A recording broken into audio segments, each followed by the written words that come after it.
وذكر فإن الذكرى تنفع المؤمنين. بسم الله الرحمن الرحيم. الحمد لله وحده والصلاة والسلام على من لا نبي بعده وبعد. In the name of Allah, the most merciful, the bestower of mercy, all praise and glory belongs to Allah alone, and may the finest peace and blessings of Allah be upon the one after whom there is no prophet, our messenger Muhammad sallallahu alayhi wasallam. The pillars of Iman are 6, and we have arrived at the 5th. We've discussed believing in Allah and the angels and the books and the messengers, and belief in the last day is our appointment, and then we'll conclude inshallah azza wa jalla in the next session with belief in destiny, qadr. Belief in the last day. One of the necessary components of belief is to believe in the last day. And believing in the last day can occur at 2 levels. Number 1, holistically, meaning in general, you affirm that there's a last day, and there's a judgment, and there's paradise, and the hellfire, right? Holistically and generally. And then your preparation to accept whatever Allah and His Messenger, this is level 2, have said about the last day. Because if we say that you don't believe in the last day until you know every last detail about the last day, there's no one of us that believes in the last day, right? And people vary in their abilities to retain, their abilities to understand, and the likes. So a person to believe that Allah resurrects the dead, this is what has reached him, that's it. To believe in there being a last day holistically, this is the bare minimum for a believer to be a believer. When a person journeys throughout the Qur'an, you can hardly find a page in the Qur'an without a mention of the last day and the details about it. Allah the Most High, He alludes to the last day with a great deal of names, and this is of its greatness because every single one of the names refers to a certain aspect about that day. For example, of its names is Al-Qiyamah. Qama means to stand. Al-Qiyamah means the day of standing. People will be standing on that day for a length of 50,000 years, as the ayah in Surah Al-Ma'arij mentions. Also of its names is Al-Haqqah, which means the ultimate reality. Al-Haqq is the truth. Al-Haqqah is the ultimate reality. What absolutely will happen, and you must be positive about more than you're sure of what you see with your own 2 eyes. And of its names, Al-Hashr. Hashara means to gather. So it is the gathering. Because on this day, the creation will be gathered in a manner that is mind-blowing. All of the humans from Adam alayhi salam to the very end. And the jinn will be present. And وَإِذَا الْوُحُوشُ حُشِرَتْ. Allah says, Surah Al-Takwir, the day that even the beasts will be gathered. The first of them and the last of the animals. So of its names is Al-Hashr. And this gives us another light of what this day will be like. And of its names is Al-Ba'th. Ba'atha means to send forward. So Al-Ba'th is referred to as the resurrection, that which they are sent forward from their graves, when they are resurrected and pulled out of the dirt. And of its names is Al-Waqi'ah. Waqa'a means it already came to pass, right? It already took place. So Al-Waqi'ah means the inevitable event, meaning the one that absolutely has to happen and can't be avoided. It's true, and it's also true that you're not going to be an exception. You're going to be there too.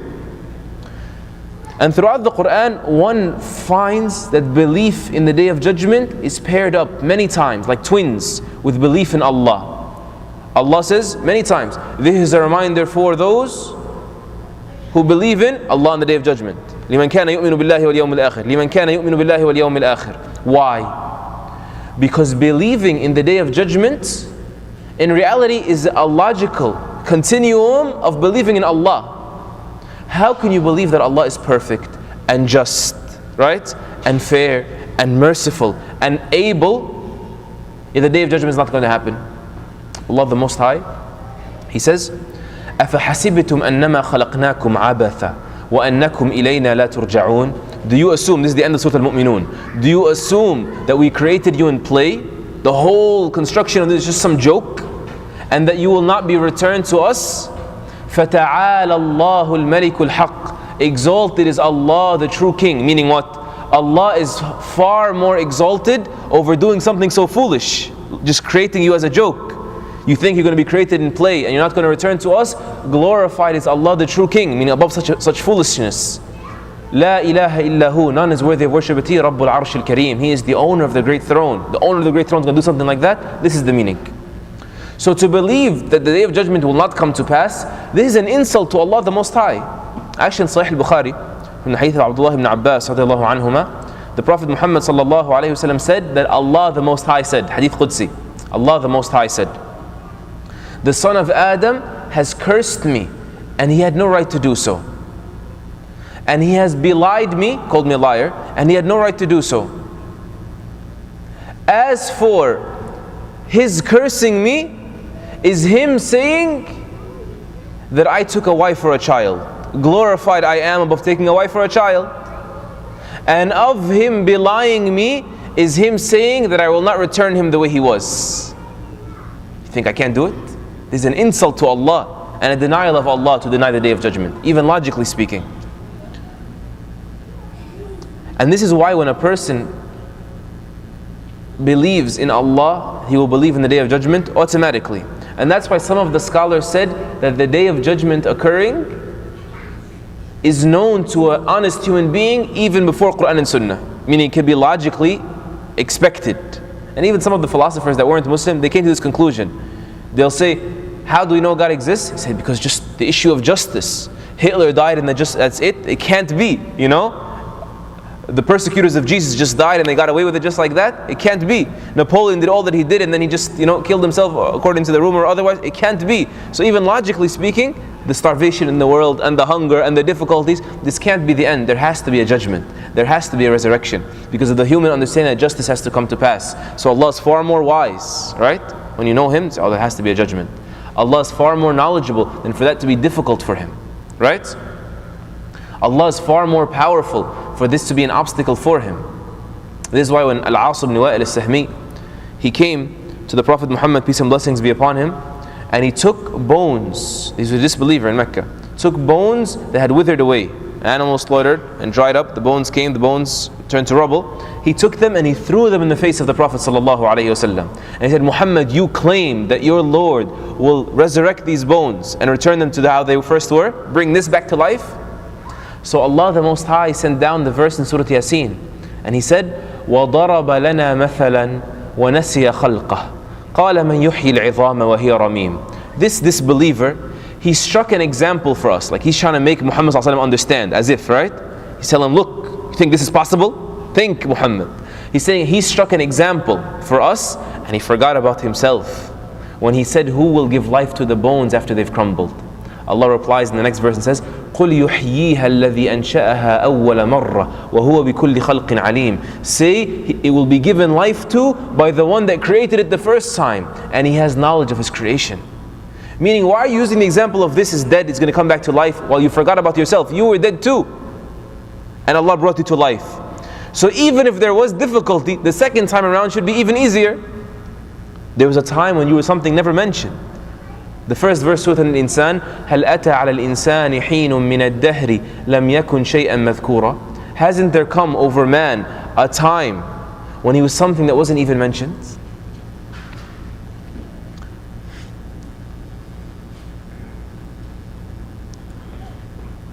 So we say that the last day has a direct connection, believing in it, with believing in Allah, and that ultimate justice must be established, wherein not an atom's weight of unfairness, inequity will occur. Even the Prophet Muhammad sallallahu alaihi wasallam, he said, "La tu'addunna al-huquqa ila ahliha." You will surely deliver everyone's right to their rightful owners on the day of judgment. Right? People get wronged in this world. He said, to the degree that Allah will avenge the mountain goats, al-jalha, that has no horns, from the mountain goat that is qarna, that had horns. I mean, they got into a fight on the mountain, one with horns, one without horns. Disadvantage in the fight. It wasn't a fair fight. Allah will avenge that on the day of judgment. Even though mountain goats, there's no paradise, there's no hellfire, there's no judgment for them, but as a display that the judgment comes to pass, not an atom's weight will be done of injustice. And of course, since the day of judgment is of the matters of the unseen, no one can claim knowledge about it or believe anything regarding it except that which has been told to us by the Qur'an and Sunnah. It's part of believing in the day of judgment. You're not allowed to believe, for example, that it's going to happen in 2012, right? Or believe it was Nostradamus who said it's going to happen in May. You're not allowed to believe these things. Rather, part of believing in the Day of Judgment, you're obligated to believe that whomever claims to know it is a liar. It's part of your belief. You're not allowed to become worried. What if it's right? And the possibility, and become scared. You're obligated to call that person and believe him a liar.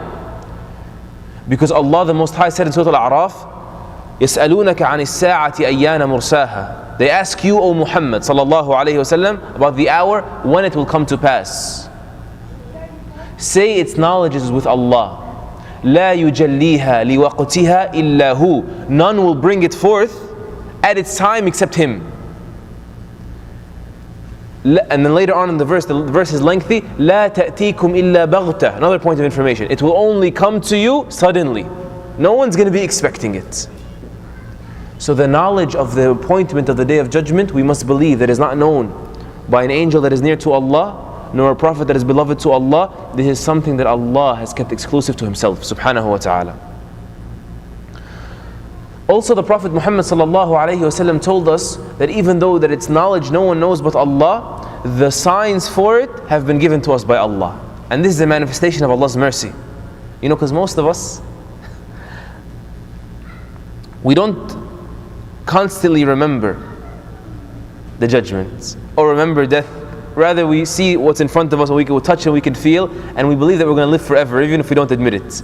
The best of us says, I'm not going to die now. At least I'm going to go to the hospital for 2-3 weeks before I die, and I'm going to repent, and we forget these things. So he put almost on every page of the Qur'an, as we mentioned, verses about the Day of Judgment. And then Muhammad told us, here are signs. So every one of them gets us to what? Hurry up, pull ourselves up, rush more and more. This is of the mercy of Allah. Don't think that the signs of the Day of Judgment, as some people want to say, are signs that are supposed to get you to become horrified to the degree that you stop working and you sell all your property and you turn your back on the world and you do whatever you're going to do. That the signs of the Day of Judgment are an evil. They're not an evil. Of the proofs of that is that one of the signs of the Day of Judgment is the Prophet ﷺ arriving. He said, I came, me and the hour like this, and he pulled his fingers together, sallallahu alayhi wasallam. Right? And of the signs of the Day of Judgment is Baytul Maqdis, Jerusalem, being conquered by the Muslims. And this was a golden age. This was a great thing. So of the signs he mentioned, sallallahu alayhi wasallam, the hadith you can go back to inshaAllah, he said count 10 before the Day of Judgment. 10 major signs. As for the minor signs, there are plenty, and some of the scholars have listed them, Ibn Kathir rahimahullah and others, in great detail. And they are worth studying, for it increases a believer in iman, in faith, on top of his faith, when he sees these signs unraveling every single day before his very eyes. And as for the major signs, he mentioned sallallahu alaihi wasallam that they will occur at such a rate that whomever has not prepared faith before them, he will not be able to catch up. He will not be able to catch his balance and rebound, because they will occur at such a rate that a person will be taken off guard. So may Allah grant us a new iman that is firm and certainty that never wavers. Allahumma ameen. But regardless of whether or not you live to see the major signs of the Day of Judgment, we also believe, part of our faith, that when a person dies, there is his judgment. كل نفس ذائقة الموت ثم إلينا ترجعون. Every soul shall taste death, and then to us you shall be returned. So whenever you die, that's your returning to Allah. That is your judgment. As for the journey through death and the grave and resurrection and the incidents of judgment and the scales and paradise and the hellfire, this is of the greatest factors that increases a person in iman. The people will be pulled out of their graves, the first of them to the last. And they will say, as Allah Azza wa Jal mentions Surah Yasin, Ya waylana, oh woe to us, the disaster for those that weren't prepared. Man ba'athana min marqadina, who woke us up from our sleep? هذا ما وعد الرحمن وصدق المرسلون. This is what Ar-Rahman had promised, and the Messenger spoke the truth. This realization will occur on the Day of Judgment, and then people will be gathered. The forefront who outraced everyone will be in the forefront. Then the people that will go to paradise from the first get after the judgment will be on the right. And those that are destined to the fire, even if just initially, they will be on the left. People will be grouped. And then everybody will receive their books, and they will read their books to themselves. اقرأ كتابك كفى بنفسك اليوم عليك حسيبا. What a day. Allah will tell the people, recite your book. You will not be shown your deeds. You're going to say, I did such and such on such and such a day. And I did such and such on such and such a day. And I disobeyed Allah on such and such a day. And I feared Allah and stayed away from His fire on such and such a day. You will unravel it to yourself with your own tongue. And those that Allah wishes to have mercy on, He will say, I conceal these sins for you in this world and I forgive you for them today. And there are those that will be told, you forgot about me in this world and today you will be forgotten. May Allah make us of those that Allah envelopes in His mercy on that day. Allahumma ameen. And then after the judgment comes to pass, as-sirat, the bridge will be struck across the width of the hellfire, as we are informed by the Prophet ﷺ. The end of this bridge is paradise, and below it is the fire. This bridge is thinner than a sword, thinner than a hair, and sharper than a sword. And it is not solid, meaning it is loose, which adds to its slippery, and it is dark. And a person traverses, gets across that bridge in proportion to his deeds. Not an issue of skill. Today is a day of repayment, not a day of tests. And those that fall, may Allah not make us of them, they fall for a year, 70 years distance. And he mentioned, sallallahu alayhi wasallam, that the tooth of the disbeliever will be augmented on the day of judgment, as Imam Tirmidhi narrates, to the size of the mountain Uhud, Mount Uhud in Medina. Why? Augmented to the punishment may be augmented. And then the fire itself is 70 times hotter than the fire of this world. They said, O Messenger of Allah, the fire of this world is enough. Who can even turn off a match and put their hand on it? He said, it is enough, but Allah has made it 69 times even more hotter. تَلْفَحُ وُجُوهَهُمُ النَّارُ وَهُمْ فِيهَا كَالِحُونَ. Surah Al-Mu'minun, Allah says, their faces will be sizzled with the fire, and it will cause them to peel. You know when you bring some skin or fish next to the fire, and the skin pulls together and crumbles up together like this, people's faces on that day will be like that. May Allah not make us of them. Allahumma ameen. And those that Allah permits to make it across the bridge, they wait at the gate of paradise.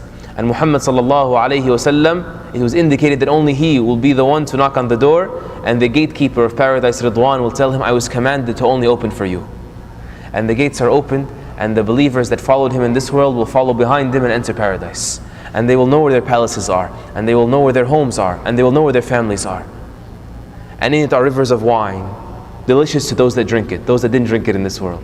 And rivers of milk that never goes bad, and rivers of honey that is filtered, and rivers that are of water that is crystal clear, pure and filtered, pristine. May Allah subhanahu wa ta'ala make us of the people of paradise. وَقَالُوا الْحَمْدُ لِلَّهِ الَّذِي أَذْهَبَ عَنَّا الْحَزَنَ. Allah says that they will say, all praise belongs to Allah who did away with our grief. There is no more sadness, there is no more difficulty, there is no more pain, there is no more malice, there is no more ill feelings, there is no more hunger, there is no more sleep, there is no more using the bathroom. Allah the Most High said in the Hadith al-Qudsi, I have prepared for my righteous slaves what no eye has ever seen, what no ear has ever heard, what never dawned upon the imaginations of the human being. So for a believer to increase in Iman, he is to read the verse in the Hadith about the Day of Judgment, and when he is mesmerized by them, the descriptions of paradise and the likes, know, as Ibn Abbas said, that these are just the names. Allah has in store for you what is beyond anything that you've imagined, never dawned upon the imagination of a human being. And finally we read to you the hadith in Sahih Bukhari and Muslim, narrated by Abdullah ibn Umar, may Allah be pleased with him and his father, who said that the Prophet ﷺ said, when the people of paradise have gone to paradise, and the people of the fire have gone to the fire, death, not the angel of death, death itself is brought forth until it is placed between paradise and the fire, placed there on the bridge. Then it is slaughtered. Then a caller calls out, O people of paradise, O people of the fire, no more death. So the people of paradise increase in joy upon their joy. This is permanent. And the people of fire increase in grief, agony upon their agony. We end there, inshaAllah subhanahu wa ta'ala, asking Allah to make us of those who are firm in our belief and grant us a belief in the Day of Judgment that will keep us upon His guidance until the day we meet Him. Allahumma ameen. وصلى اللهم على نبينا محمد وعلى آله وصحبه أجمعين والحمد لله رب العالمين. جزاك الله خيرا.